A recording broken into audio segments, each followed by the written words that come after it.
आज संपूर्ण जगभरामध्ये जय शिवशंभो जय महाकाल हाच नाद गुंजत आहे आणि आत्ता आपण मुंबईतील प्रसिद्ध बाबुलनाथ मंदिर या ठिकाणी आलेलो आहे आणि पहाटेपासून या ठिकाणी भक्तांची रांग पाहायला मिळत आहे। तसंच आपण मंदिराला फुलांच्या आरासाने पूर्णपणे सजवण्यात आलेलं आहे। तसंच विद्युत रोषणाई देखील या ठिकाणी करण्यात आलेली आहे आणि या ठिकाणी आपण चांगलं दर्शन व्हावं यासाठी या ठिकाणी नागरिकांना देखील प्रत्येक ठिकाणी मार्गदर्शन देखील केलं जात आहे। पण आजच्या दिवसाचं महत्त्व काय हे जाणण्यासाठी आपल्यासोबत या ठिकाणचे महाराज आहेत, आपण त्यांच्याशी जाणून घेऊया।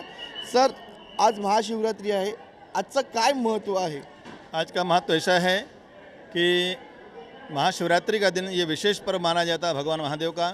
यह भगवान की विवाह की साल की वर्षगांठ भी मानी जाती है और भगवान की शिवलिंग की उत्पत्ति का दिन भी माना जाता है। बताते हैं कि ये आर्द्रा नक्षत्र में जब ये फाल्गुन महीने के त्रयोदशी का अंत होता है और चतुर्दशी का प्रारंभ होता है, उसी को महाशिवरात्रि के रूप में पर्व में मनाया जाता है। इस तरह भगवान महादेव की शिवलिंग के रूप में, ज्योति के रूप में भगवान प्रकट हुए थे और उसी टाइम भगवान ब्रह्मा ने और नारायण ने उनकी स्तुति किया, पूजन किया। इसके बाद सभी देवताओं ने मिलकर के पूजन किया। इसी तरह से वो शिवरात्रि मनाने लगे और इसी दिन भगवान महादेव का विवाह का भी पर्व मनाया जाता है। तो शाद की वर्षगांठ मनाई जाती है, उस पर्व में भी लोग मनाते हैं और धूमधाम से भगवान महादेव का विवाह भी संपन्न करवाते हैं।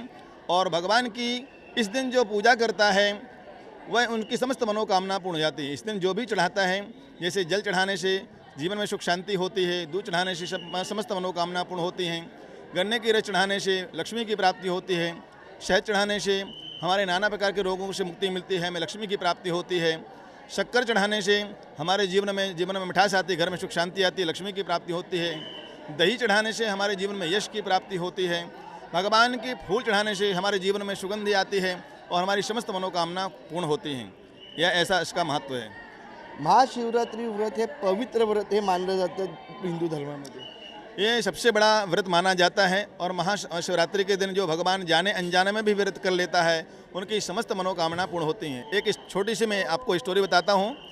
एक बहलिया था, वह जंगल में गया। वो भगवान को, शिव को जानता नहीं था और शिव की महिमा को भी नहीं जानता था।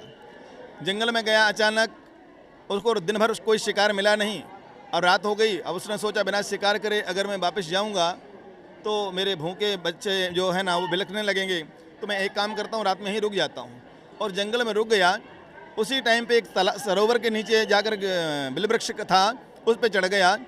जैसे हिरन लोग पानी पीने के लिए उसमें तालाब में आए तो उसने बाण निकाला और जैसे बाण निकाला तो कमंडल में जल लिया था, तो जल भी थोड़ा छलका और ऊपर से जो बिलपत्र एक दो गिरे।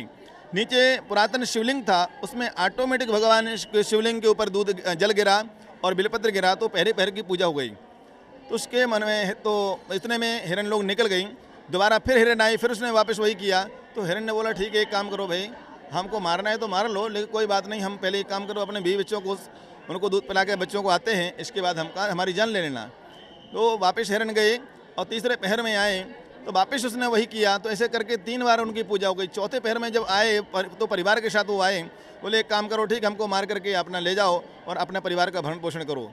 उसके मन में दया आई कि बता, एक प्राणी होकर के भी सोचने वाली है, अपना जानवर होकर के भी अपना प्राण देने के लिए तैयार हैं, और मैं कैसा इंसान हूँ, इनको मार करके अपने परिवार का भरण पोषण करना चाहता हूँ। और उसी टाइम में जब दया आई, उसने मारना बंद कर दिया और भगवान शिव उसी टाइम में प्रकट हो गए। बोले वाह, तूने मेरे 4 पहर की पूजा किया है, मैं तुमसे अत्यंत प्रसन्न हूँ, हे भली, ये तुम वरदान मांग लो। बोले प्रभु, मैंने तो कोई पूजा जानता नहीं हूँ, मैंने कोई पूजा किया नहीं। बोले ऐसा ऐसा हुआ, तूने जब जब इनको बाण चलाने के लिए उठाया उसी टाइम पे जल छलका और बेलपत्र टूट कर गिरे, तो मेरे इस तरह से 4 पहर की पूजा हुई और पूरा दिन भर तूने कुछ खाया भी नहीं है, इसलिए पूरे तेरे उपवास भी हो गया। इस कारण से मैं तुमको अत्यंत प्रसन्न हुआ हूँ। और तुम उस त्रेता युग में जाकर के गुह नामक का एक राजा होगा, निषाद राजा होगा, और राम से तेरी मिलन होगी और राम के साथ मित्रता प्राप्त करके तो अपने परिवार का उद्धार करेगा। इसका ऐसा महत्व है। उपवास देखील केले जातात, उपवासाचं काय महत्व आहे? उपवास करने से हमारे साल भर के जो समस्त पाप हैं उन पापों से मुक्ति मिल जाती है और जिस कामना से भगवान की, शिव की कृपा विशेष प्राप्त होती है, और जिस जो कामना किया जाता है, या शादी के लिए, विवाह के लिए, पुत्र के लिए, धन के लिए, ऐश्वर्य के लिए, आयुष्य के लिए, हेल्थ के लिए, जो भी मन में कामना की जाती है, भगवान महादेव की कृपा से संपूर्ण पूर्ण होती है। थैंक यू महाराज। हरिओम। ओम नमः शिवाय। व्हिडिओ जर्नलिस्ट संतोष बोडारेसह मनोज जायकर, जय महाराष्ट्र न्यूज, मुंबई.